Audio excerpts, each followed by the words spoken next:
আগামী 5 তারিখ Barca severe এগেইনস্টে match খেলতে নামবে। বাংলাদেশ সময় 8টা 15 মিনিটে ম্যাচটা শুরু হবে। আমি আমার ক্যামেরা কোয়ালিটির জন্য অনেক বেশি দুঃখিত। এইটা ইগনোর করার জন্য অনুরোধ করছি। তো বার্সা আমরা দেখছি পিএসজির এগেইনস্টে ম্যাচটা শেষ করছে। চ্যাম্পিয়ন্স লিগের ম্যাচের পরে এখন লা লিগার দিকে মুভ করতেছে। বার্সা বর্তমান সময়ে কনফিডেন্ট যেইভাবে আছে সেইটা মানে স্বাভাবিকভাবে নাই, সেটা বলাই যায়। তো কনফিডেন্ট অনেকটাই ডাউন অবস্থায় আছে, সেইটাকে ফিরিয়ে আনার জন্য সেভিয়ার এগেইনস্টে ভালো পারফর্ম খুবই বেশি প্রয়োজন। টিম ওয়ার্কের বিকল্প নাই বললেই চলে। সেভিয়া যে যথেষ্ট পরিমাণ শক্তিশালী না সেইটা বলারও সুযোগ নাই। তাদেরও যথেষ্ট পরিমাণ শক্তিমত্তা আছে বার্সাকে মানে বার্সার এগেইনস্টে ফাইট করার জন্য। যে কোনো টিমেরই থাকে, আর যখন মাঠের মধ্যে নামে তখন দেখা যায় যে আসলে খেলাটা 11 ভার্সেস 11 এমনিতেই হয়ে যায়। তখন আসলে এত বেশি কিছু পরিমাণ মানে হিসাব নিকাশের সুযোগ থাকে না।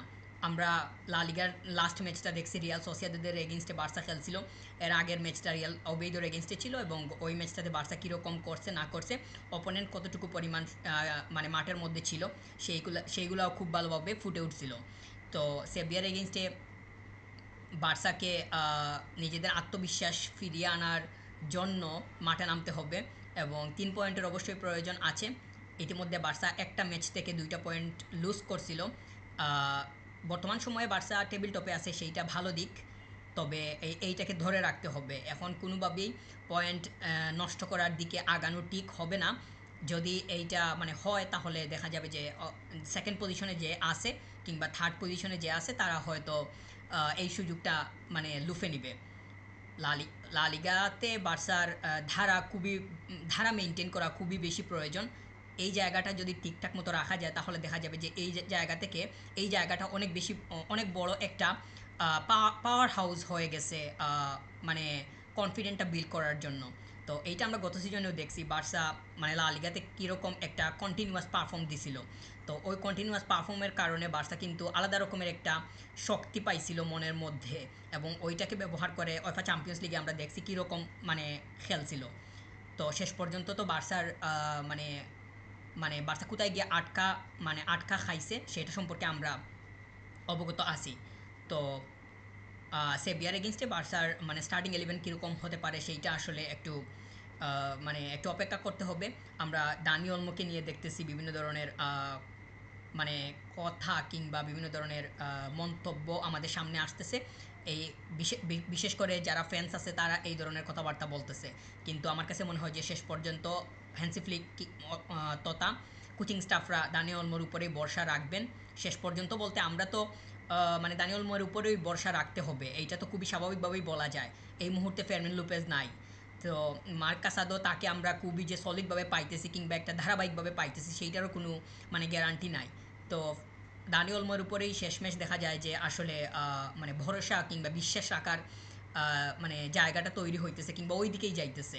তো দানি অলমো মানে খুবই ভালোভাবে ফিরে আসাটা দরকার। সে নিজেকে আগামী যে ম্যাচগুলো আছে এই মাসে বেশ কিছু ইম্পর্টেন্ট ম্যাচ আছে। আমরা জানি সেভিয়ার এগেনস্টে খেলতে হবে, তারপরে ওয়েফা চ্যাম্পিয়ন্স লিগের আরেকটা ম্যাচ আছে অলিম্পিয়াকোসের এগেনস্টে, তারপরে রিয়াল মাদ্রিদের এগেনস্টে অর্থাৎ এল ক্লাসিকো আছে এই মাসের শেষের দিকে।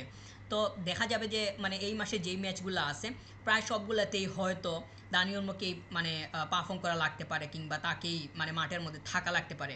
ফেরমিন লুপেস কখন ফিরে আসবে সেই সংক্রান্ত কোনো কিছু এখন অবধি পাওয়া যায় নাই। আর সে আসলেই যে মানে স্টার্টিংয়ে ফিরে যাবে কিংবা স্টার্টিং থেকেই খেলার মতো একটা অবস্থার তৈরি হবে সেইটা বলারও ওইভাবে কোনো সুযোগ নাই। অর্থাৎ যেই ম্যাচে ফিরে আসবে ওই ম্যাচ থেকেই যে সে মানে স্টার্ট করতে পারবে সেইটা তো আমরা বলতে পারি না। যখন প্লেয়াররা ইঞ্জুরিতে পড়ে, ইঞ্জুরি থেকে রিকভার করার পরে, রিকভারটা তো একটা প্রসেসের মধ্য দিয়ে হয়। তো রিকভার যখন মোটামুটি শেষের দিকে চলে আসে তখন প্লেয়ারদেরকে আমরা ট্রেনিং গ্রাউন্ডে দেখি, তারপরেই ম্যাচের মধ্যে আসে।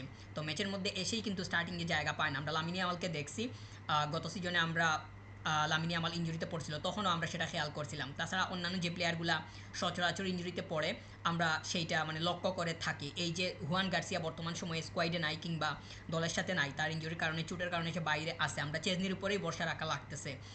তো চেজনি, দানি অলমো এই যে প্লেয়ারগুলো আছে তাদের উপরেই আমাদের বিশ্বাস কিংবা ভরসার জায়গাটা মানে তৈরি করে নিতে হবে। আর আমরা অবশ্যই মানে মানসিকভাবে ওইটার জন্য প্রস্তুত হইতে হবে যে দানি ওলমোর কাছ থেকে মানে পজিটিভ কিছু পাওয়া যাবে, সেইটা মানে এক্সপেকটেশনেও রাখতে হবে। আমরা মানে পিএসজির এগেনস্টে পয়েন্ট লুজ করা হয়েছে, তাদের এগেনস্টে মানে হারছে বার্সা, যে লাস্ট শেষের দিকে ম্যাচের শেষের দিকে গোলটা হজম করলো 90 মিনিটে। যদি মানে ওই সময় গোলটা হজম না করতো কিংবা 1-1 ম্যাচটা শেষ করতে পারতো, সেক্ষেত্রে মানে একটা পয়েন্ট অন্তত পাইতো, কিন্তু সেইটার মানে সম্ভাবনা তৈরি হয় নাই।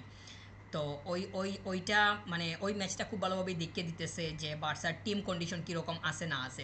ফার্মিন লুপেজ, তারপরে রাফিনিয়া এবং হুয়ান গার্সিয়া, এই যে প্লেয়ারগুলো আছে এদেরকে আমরা মিস করছি। যদি তারা থাকতো তাহলে বার্সার শক্তিটা আর একটু মানে বেড়ে যাওয়ার একটা সম্ভাবনা তৈরি হইতো বলে আমরা মানে সেটা প্রত্যাশা রাখতাম, কিন্তু তারা যেহেতু নাই সেক্ষেত্রে তাদের অভাবটা আমরা বুঝতে পারছি। তো এখন যারা আছে, দানি ওলমো আমরা দেখছি গত ম্যাচটাকে কেন্দ্র করে কিংবা গত ম্যাচে তার কীরকম অবস্থা ছিল সেটার পরে তাকে নিয়ে আলোচনা থেকে সমালোচনার যে বিষয়টা সেইটা খুব বেশি পরিমাণ মানে বিস্তৃত আকার ধারণ করছে। তো এরকম চলতে থাকলে বা তাকে নিয়ে যদি মানে সবসময় নেগেটিভলি মানে ডিসকাশনের ইয়াগুলা সামনে আসে, সেক্ষেত্রে দেখা যাবে যে ওইগুলার কারণে মানে ওইগুলা যদি তার মানে চোখের সামনে যায়, কানে যায়, মানে আমরা জানি যে মানে ফ্যান্সদের যেই চাপ কিংবা প্রেশার, এইগুলা প্লেয়ারদের উপরে অনেকটাই মানে প্রভাব ফেলে, এইটা আমরা মানে বলতে পারি। এটা মানে আমার ধারণা, আমি এটা মনে করি। কারণ সোশ্যাল মিডিয়াতে এখন সব কিছুই মানে লক্ষ্য করা যায়, খেয়াল করা যায়। তো দানি ওলমো যে সেইগুলা মানে লক্ষ্য করবে না কিংবা খেয়াল করবে না, সেইগুলার কিন্তু কোনো গ্যারান্টি নাই। মানে আমরা বাংলাদেশ থেকে বসে কিংবা সাউথ এশিয়া থেকে বসে যে খুব বেশি পরিমাণ প্রভাব ফেলার একটা মানে দিকে এগিয়ে যেতে পারবো সেইটা হয়তো মনে করার কোনো কিছু নাই, তবে একটা পার্ট হইতে পারবো। বিশেষ করে স্পেনে বার্সেলোনাতে যে ফ্যান্সগুলো আছে তাদের প্রভাব অনেক বেশি পরিমাণ থাকবে। তারা যেইটাই বলবে বা যেরকমভাবে তাদের এক্সপ্রেশনগুলো দানি ওলমো কিংবা স্পেসিফিক প্লেয়ারকে নিয়ে তারা মানে বিল্ড করবে, ওইটাই ওই প্লেয়ারের উপরে অনেকটাই বর্তাবে বলে মানে মনে হয়। তো সেভিয়ার এগেনস্টে 5 তারিখে ম্যাচ আছে, কিন্তু আমরা দেখতেছি যে মানে স্পেন ন্যাশনাল টিম ঘোষণা করে দেওয়া হয়েছে, ওইখানে লামিনী আমাল থেকে শুরু করে ফেরমিন, দানি ওলমো, প্রায় মানে সবাই ওইখানে আছে। তো এটা একটা বিষয়। আর আমরা তো মানে দেখছিলাম যে মানে লামিনী আমালের ইনজুরির কারণে তাকে অনেকভাবেই মানে ডাইরেক্টলি না বললেও অনেকটা ইনডিরেক্টলি তাকে মানে স্পেনের স্কোয়াডে মানে মানে ডাকা যাতে না হয় সেই রকম একটা আবহ তৈরি করার মানে চেষ্টা করা হয়েছিল। এইরকম আমরা মানে অনেকটাই ইনডিরেক্টলি কথাবার্তা আমরা হ্যান্সি ফ্লিকের কাছ থেকেও পাইছিলাম। তো সেটা সেটা আলাদা একটা বিষয়, যেই জায়গাতে ছিলাম। নেগেটিভ ডিসকাশনটা যদি অনেক বেশি পরিমাণ বিস্তৃত আকার ধারণ করে তাহলে সেটা প্লেয়ারদের মনে মানসিকভাবে একটা মানে প্রেশারের সৃষ্টি করবে বলে আমার ধারণা, সেইটা আমি মনে করি। তবে আমরা আমাদের জায়গা থেকে আমার কাছে মনে হয় যে পজিটিভ থাকাটা খুব বেশি ইম্পর্টেন্ট। দানি ওলমের উপরেই তো ভরসা রাখতে হবে, এখানে ফেরমিন লুপেজ নাই। যদি থাকতো সেক্ষেত্রে হয়তো তাকে নিয়ে বা তাকে মানে হ্যান্সি ফ্লিক তিনি কীভাবে ব্যবহার করতেন না করতেন সেই ধরনের একটা প্রশ্ন আসতো, বা এই ওই ভাবনাতে তিনি পজিটিভলি যাইতে পারতেন। যেহেতু নাই, সেক্ষেত্রে আমরা দানি ওলমোকে দেখছি, দানি ওলমো যে খুবই মানে ধারাবাহিকভাবে পারফর্ম করতে পারতেছে সেইটা বলার সুযোগ নাই। তবে আমাদের এক্সপেকটেশনটা এরকম যে সে ফিরে আসবে, সে সেভিয়ার এগেনস্টে যদি স্টার্টিংয়ে থাকে তাহলে আমরা মানে তাকে ভালোভাবে পাওয়ার মানে পাওয়ার জন্য মানে আশা রাখবো এবং সে সেটা করবে বলেও আমার ধারণা। তো বার্সা সেভিয়ার এগেনস্টে ভালো একটা টিম ওয়ার্কের প্রয়োজন আছে। প্রতিটা প্লেয়ার যদি নিজেদের পজিশন থেকে ভালোভাবে একটা মানে দলগত খেলা প্রেজেন্ট করতে পারে, সেক্ষেত্রে দেখা যাবে যে পুরো টিমের মানে বর্তমান মানসিক অবস্থার পরিবর্তন ঘটবে। পিএসজির এগেনস্টে হারার পরে কিংবা পিএসজির এগেনস্টে খেলার পরে বার্সার বর্তমান মানসিক যে অবস্থাটা সেটা যে খুবই ভালোভাবে আছে সেইটা আসলে মনে করার কোনো কিছু নাই, কিংবা ওইটা ধারণা করাও যাইতেছে না। তবে সেইটার পরিবর্তন দরকার, এই জন্য সামনে যে ম্যাচগুলো আছে সেইগুলোতে যথাযথ পারফর্মের প্রয়োজন আছে। এই মাসে আবার এল ক্লাসিকো খেলতে হবে। এল ক্লাসিকোতে বার্সা যদি খুবই ভালো করতে পারে, আমরা তো এটা মানে প্রত্যাশা রাখতেছি।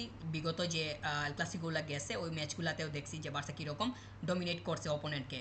তো রিয়াল মাদ্রিদ যে বর্তমান সময়ে খুবই মানে খারাপ সময়ের মধ্য দিয়ে যাইতেছে সেইটা বলারও কোনো ওইভাবে সুযোগ নাই। আমরা দেখছি অ্যাটলেটিকো মাদ্রিদের এগেনস্টে তারা হারছে, ঠিক আছে, কিন্তু তাদের ওভারঅল যে মানে চেহারা সেইটা খুবই শার্প, আমরা সেটা মানে ধরতে হবে।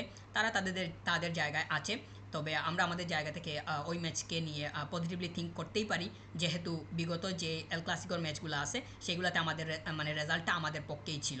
তো এই যে ম্যাচগুলো আছে বিশেষ করে এই মাসে ওই ম্যাচগুলোতে বার্সাকে খুবই ভালোভাবে পারফর্ম করতে হবে, তাহলেই দেখা যাবে যে মানসিক যে অবস্থা কিংবা মানে মানে টিম ওয়ার্ক কেন্দ্রিক যে মেন্টালিটি আছে সেইটা অনেক বেশি পরিমাণ ব্লক করবে, সেটা অনেক বেশি পরিমাণ শার্প হবে, যেটা খুব বেশি প্রয়োজন। এই ম্যাচে ওয়েফা চ্যাম্পিয়ন্স লিগের একটা ম্যাচ আছে, তো বার্সা এইটা থেকে আশা করতেছি যে 3টা পয়েন্ট বের করে নিতে পারবে।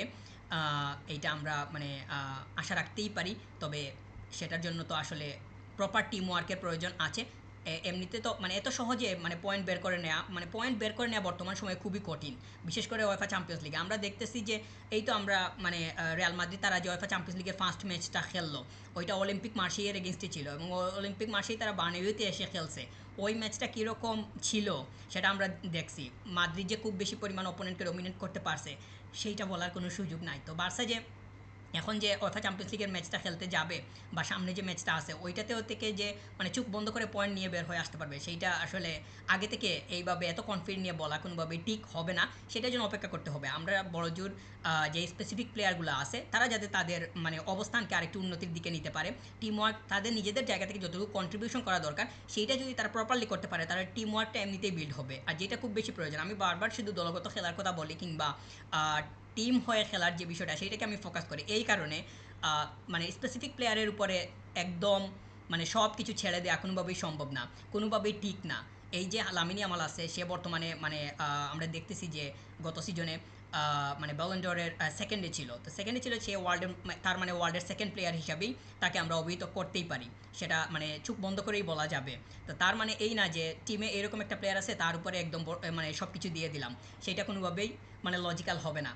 লামিনী আমালকে হেল্প করতে হবে, লামিনী আমাল আবার সে তার মানে যেই ট্যালেন্ট আছে কিংবা তার যে খেলার ধরন আছে সেগুলা দিয়ে অন্যকে হেল্প করতে হবে, টিম ওয়ার্ক যাতে বের হয়ে আসে প্রপারলি। সে আমরা দেখতেছি সে কিন্তু খুবই মানে টিম ওরিয়েন্টেড প্লেয়ার, আমরা মানে পিএসজির এগেনস্টে ম্যাচটাতেও দেখছি তার কাছ থেকে ভালো ভালো পাস পাওয়া গেছে, সেটা খুবই বেশি প্রয়োজন। এবং এইগুলো যদি ইফেক্টিভলি হয় মানে সবসময় হয় বা ইফেক্টিভলি মানে হতে পারে, মানে সে যদি গঠাতে পারে ইফেক্টিভ ওয়েতে, সেক্ষেত্রে সেগুলো থেকে মানে পজিটিভ রেজাল্ট আসার সম্ভাবনা এমনিতেই তৈরি হবে।